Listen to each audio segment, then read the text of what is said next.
All right, hello. My name is Mr. Whyzguy, and there's this video that just kind of pissed me off a little bit, and I'm gonna break this down. But I'm just gonna get straight into what I'm doing here, and we're just gonna be watching this because this thing kind of pissed me off when I watched it. So let's just listen here, see what they have to say. If the left position was only opposed to war because of the circumstances of the war, then I would say the left is more pro-war and to the right of me on war.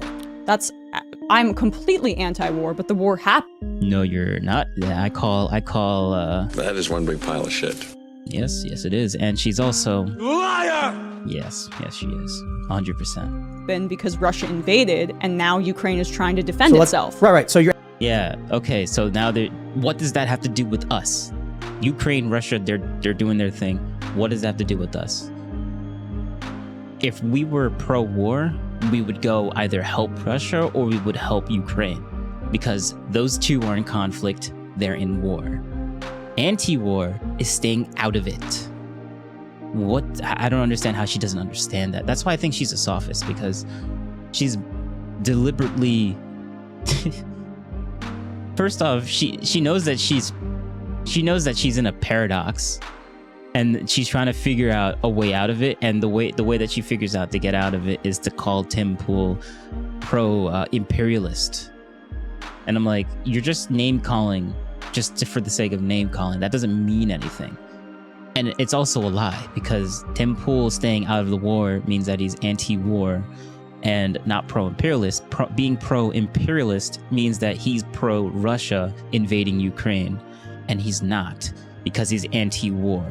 If he was pro-Russia invading Ukraine, then he wouldn't be anti-war. That's why Tim Pool is anti-war and she isn't, because she's pro the other side trying to do their warring, to defend themselves within a war, instead of like doing a treaty. Like you know, they could just do a treaty.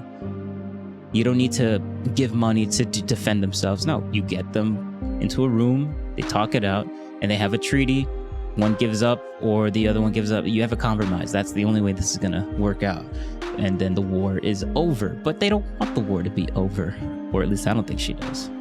If she wanted the war to be over, I think we should have done that compromise that we could have done a long time ago. But then the war is complicated. I'm not gonna get too deep into it. But let's just say the US or Joe Biden has done a few things to make sure that compromises won't happen, so to speak. And let's also say that Ukraine has played a part in making sure that they don't compromise with Russia and just take everything back. And I'm like, bro, you guys wouldn't be in the war in the first place if you just stayed neutral and didn't join NATO. Like, bro, it was so simple. It was so simple. And then Ukraine's like, now we're going to join NATO. And then Russia's like, all right, then we're going to move in and take you out. I'm like, cause and effect, literally cause and effect. Man. And if you're wondering, what's the big deal if they join NATO?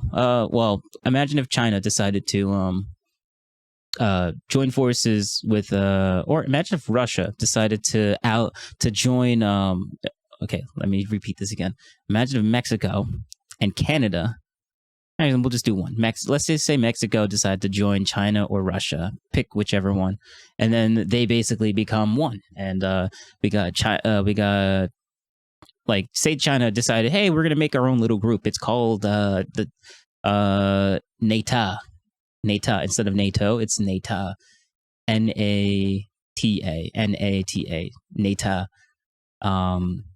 And then Mexico's like, yeah, let's join it. And then in part of that agreement, we're able to set up military bases there as well. So China's like, all right, so since you've joined, we can now set up military bases on the border of the US and just ignore the fact that we're there. Like, it's fine. Would the US be perfectly fine with China or Russia having military bases right next to their border? No, we wouldn't. No, we wouldn't. Russia thing is like an issue, or why it's a thing. Ukraine decided to join NATO, and then NATO obviously is going to put military bases in, like, right up against Russia. NATO was literally formed to destroy the USSR, and now it's only Russia because the USSR fell, and now there's a new person in power, Putin. So now it's called Russia. But it was literally formed to destroy the USSR. The USSR is gone now. And now it's only a little bit, there's this tiny little country called, well, economically it's tiny. A tiny little country economically, not landmass wise, but a tiny little country called Russia.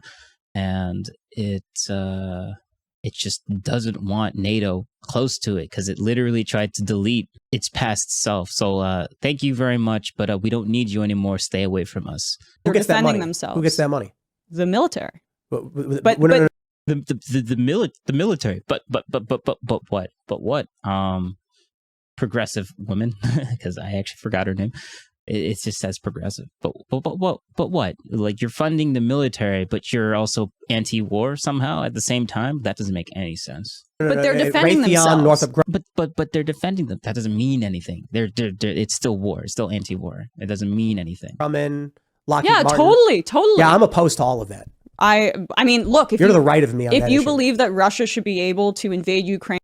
See, look, if you believe that Russia should be able to invade Ukraine, like, when has he ever said that he believes that Russia should be there? Like, she's putting out, this is why I call her sophist. She's putting out a non sequitur. She's a red herring. She's putting out a comment that, if you don't think about it, seems to make sense in this situation because, we're talking about Ukraine, the Ukraine war.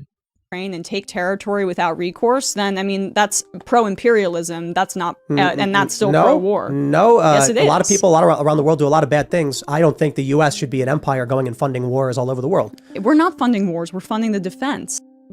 It's like we're not funding pizza. We're just giving the suppliers like money for making dough. You're funding pizza. You're funding pizza. I'll give you an analogy, a good analogy. But what she basically just said there is that, oh no, we're not funding wars. We're funding the defense. Okay, so you know what I think is kind of disrespectful? Going to someone, looking at them, looking at their stuff, and then leaving without saying anything. Yeah, that's a little bit disrespectful. So I think you should not do that, and leave a comment down below. Thank you.